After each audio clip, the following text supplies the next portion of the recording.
Going to look at problem 283, moving zeros. My target audience is LeetCode beginners. So first look at this question. Moving zeros. The question requires us to move all the zeros in an array to the rear and move all the non-zero element to the front while preserving its relative order. So the question requires us to do this in place without making a copy of the array. So that's a requirement. So before you go ahead and try to come up with a solution, I would strongly suggest you to take a look at the constraint section of the problem. This is a good habit to form as you practice. To look at the constraint of the input and think about your test cases first. Think about the edge cases that could happen for this particular problem. So here we can see that the array length is always going to be greater or equal to 1 and less than 10 to the power of 4. So you can quickly come up with a couple of test cases that you can use later to examine your algorithm. So in your interview, you will also be evaluated on the testing skills. So how you test your own code, how can you come up with test cases? Do you come up with test cases in a orderly manner, or do you sort of just like a scatterbrain thinking randomly, doesn't have an order? So in this case, you can start with the special case, which is the length 1, so you could have 0 or 1, or you could have multiple element that's all 0, which has nothing to move, or multiple elements that's not 0, which has nothing to move too. And then you can have more complicated cases that has zeros in the front, these zeros at the back, or all the 0 is at the end, or some zeros scattered in throughout the array, or some zeros starting in an array and scattered in an array. So after coming up with these test cases, you are free to move on to solving the problem. So now this is a fairly relatively easy problem. At least by looking at the problem, you might have a general sense of how to solve the problem. Not by programming, but just a general idea. Imagine these are some sort of physical objects like cards you're playing, right? So 0, you have a card 0, card 1, card 0, card 3, card 12. So you just imagine they are physically placed in front of you. How would you do the swap so that you have all the non-zeros on the left and zeros on the right? So the first intuition you might come up with is to loop through the array from left to right, right? From left to right, and for each 0 element you encountered, for each 0, so as soon as you encounter a 0, so what you might try to find the first non-zero element on the right. So in this case, this is 1. And then you might attempt to do a swap, right? So you swap the 1 with 0. So that finished the first operation. And so on and so forth. So you move the outer iterator and to find the next non-zero element, and then find the next 0 element, and then try to find the non-zero element on its right and do the swap. So the code would be looking something like this. For int I is equal to 0, I is less than size, I++. If you find a 0 element, then you try to find a non-zero element from the right, which means your inner loop index starting from j. Then if your num j is not equal to 0, you have found the non-zero element to swap. So this is you performing a swap routine. So after you write this, after you're doing a swap, you break out of the inner loop because now you want to examine from the outer loop the next element, finding the next 0 element you try to operate on. So after you writing the code, generally in your interview you are required to test your own code, right? So how do you make sure what you were writing are correct? So I will encourage you to practice whiteboard debugging without the help of IDE. This can help you to basically practice this skill, which is going to be useful in the interview, and also helps you to practice your logical thinking and organize the information in a more clearly readable manner, right? So to debug this code on whiteboard, we can have an example here. Nums starting array, you can put it in here in a commented format. So this is the starting point. Your array has these 5 elements. So you're starting with the loop. So by I is equal to 0, and the nums I would be 0. And at this point, your if would be evaluated to true because you have found a 0 element. So you're starting at your inner loop, j would be equals to I plus 1. J starting from the first position on the right, j is equals to 1. At this point, num j will be 1.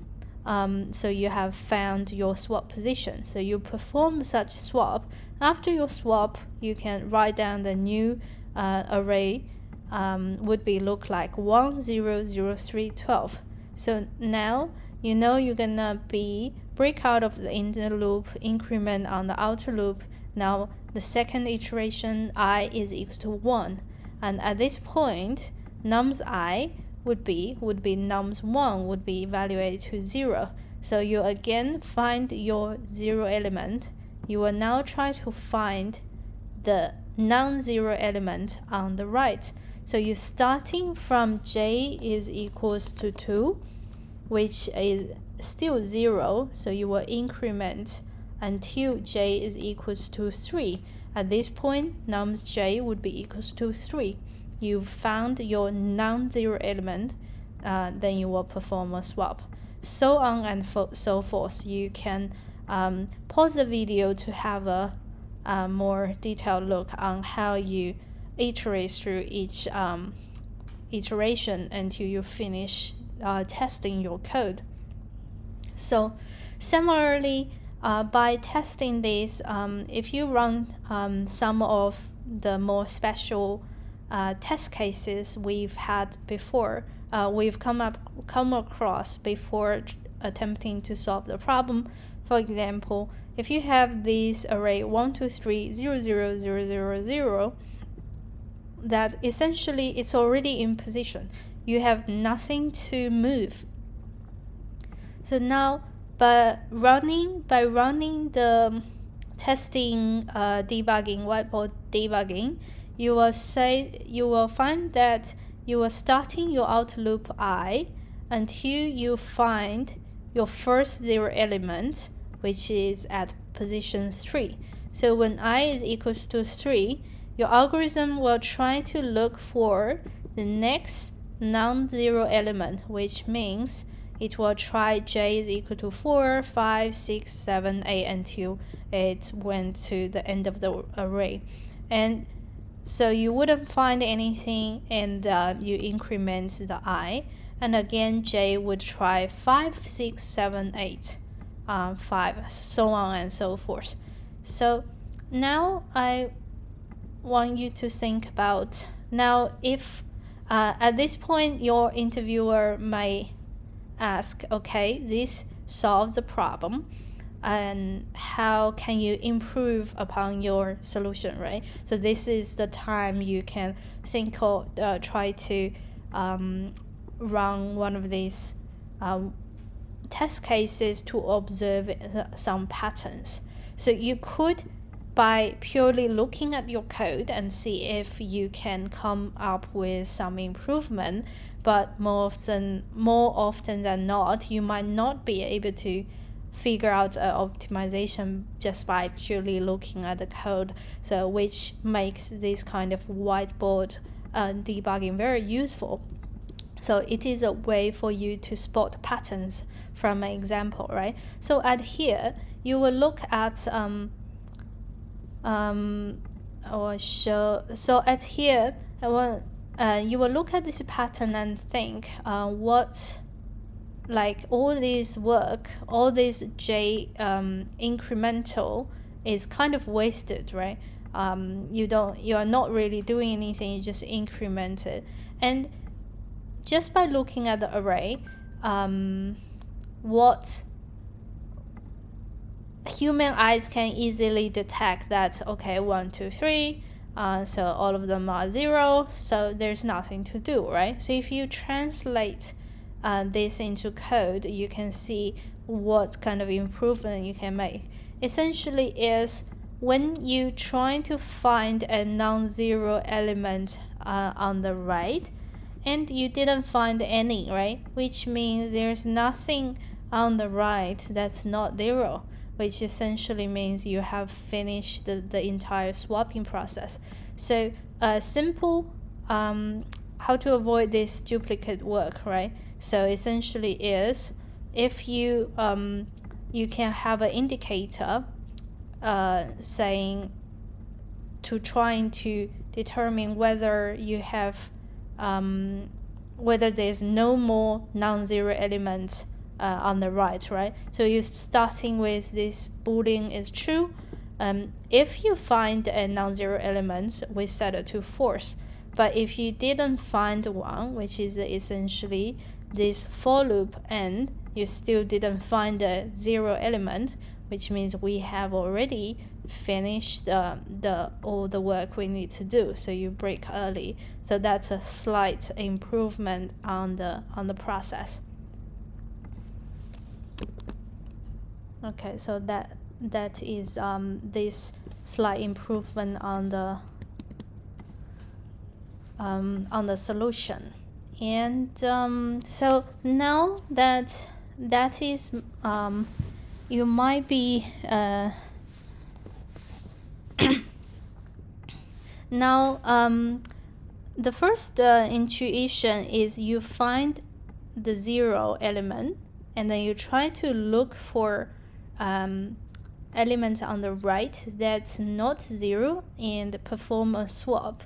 But you notice that because of we now moved the 0 to the right, now there is a greater chance we're going to encounter this 0 again. So our algorithm has to run again on these zeros that we moved by swapping.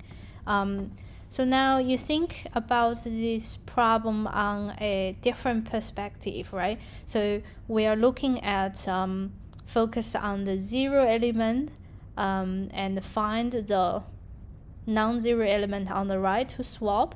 Another intuition you might have is focus on moving the non-zero element to the front, right?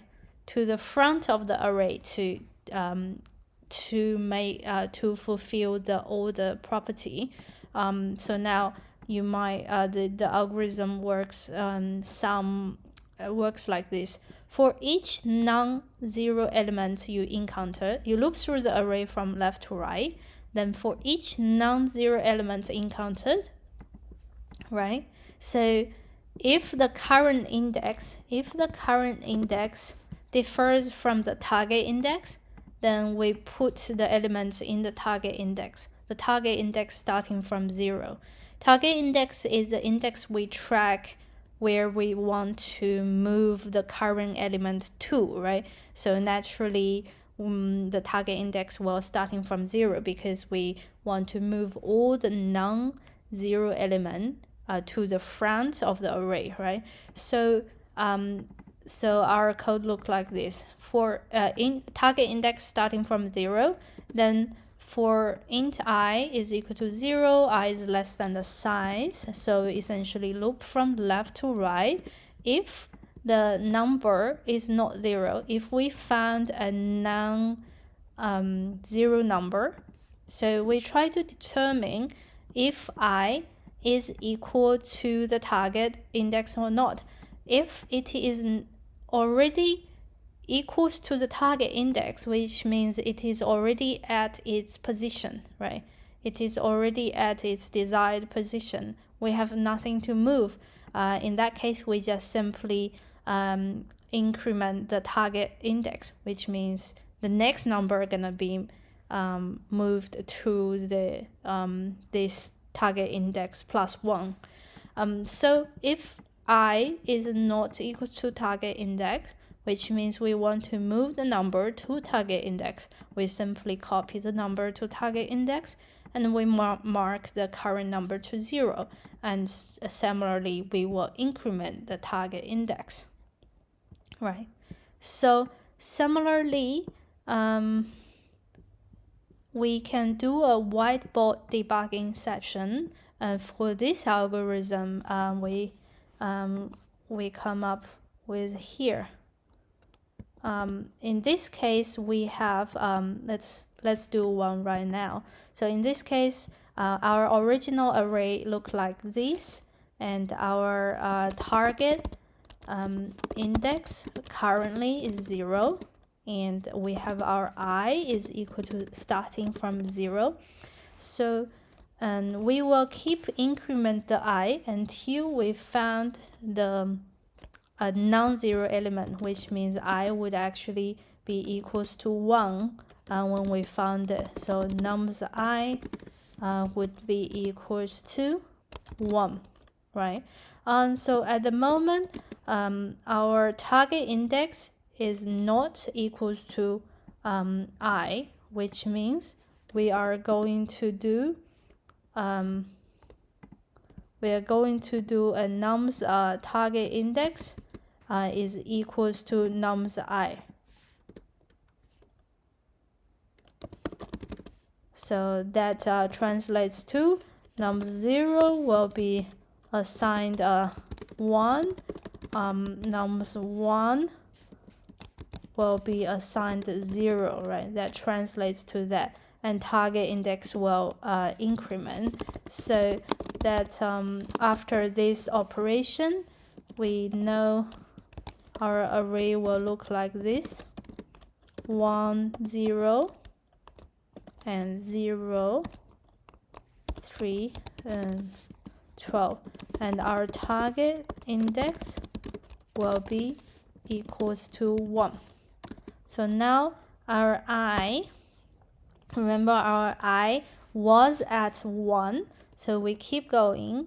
Our I will be now be 2, and 2, the element is 0. We keep going until we reach a non-zero element, which is at index 3. So our nums I at the moment will be equals to 3.